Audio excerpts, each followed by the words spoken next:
मैंने आज तक ऐसा कभी नहीं देखा कि एक देश खुले तौर पर एक नोटिस टू एयरमैन यानी नोटम जारी करे, एक बड़े युद्धाभ्यास की तैयारी करे और तभी उसका पड़ोसी जिसके साथ रिश्ते रसातल में हैं उसी घोषित इलाके में एक और नोटम जारी कर दे। क्या पाकिस्तान कॉन्फ्लिक्ट चाहता है?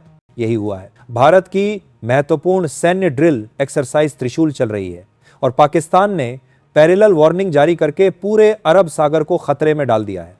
2 तारीख से लेकर 5 तारीख तक जिस इलाके में भारत की नौसेना अभ्यास करेगी, ठीक उसी जगह पाकिस्तान की सेना भी मौजूद होगी। इन वेरी सिंपल लैंग्वेज, यह केवल युद्धाभ्यास नहीं है, यह सीधे सीधे टकराव का न्योता है। क्या यहां पर गलती से ब्रह्मोस मिसाइल वाला हादसा दोहराया जा सकता है? यह सवाल हम आगे जानेंगे, लेकिन पहले समझते हैं कि पाकिस्तान यह खतरनाक खेल क्यों खेल रहा है। पाकिस्तान को अचानक इतनी उतावलेपन की जरूरत क्यों पड़ी, जबकि उनके पास कराची के पास या अरब सागर में कहीं और भी अभ्यास करने के लिए बहुत सारा एरिया था। इसका कारण सरल है, घरेलू मजबूरी और इकोनॉमिक क्राइसिस। पाकिस्तान की आर्थिक हालत बेहद खराब है, निवेश लगभग शून्य है और जब कोई देश अंदर से टूट रहा होता है तो उसे बाहर की तरफ एक डिस्ट्रैक्शन चाहिए होता है। उन्हें लगता है कि एक छोटा सा कॉन्फ्लिक्ट देश की जनता का ध्यान भटका देगा और उनकी सबसे बड़ी उम्मीद डोनाल्ड ट्रंप।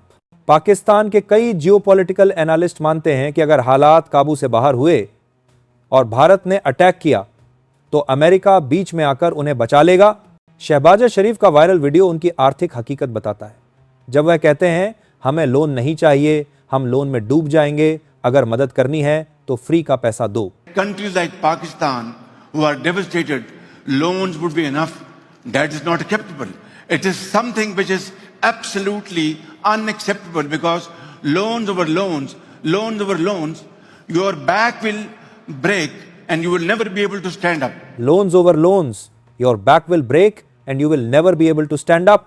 पाकिस्तान की कमर टूट चुकी है और उसे अब इस खतरे वाले नोटम जैसे एक्सटर्नल डिस्ट्रैक्शन चाहिए ताकि उनकी जनता विद्रोह न कर दे।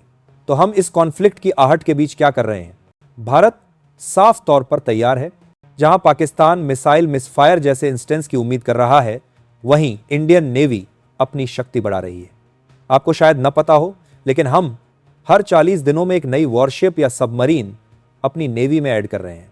और अब आइए सबसे बड़ी खबर, इसरो ने भारतीय नौसेना के लिए सबसे भारी भरकम सैटेलाइट लॉन्च की है, जीसैट। यह सैटेलाइट क्या कर सकती है?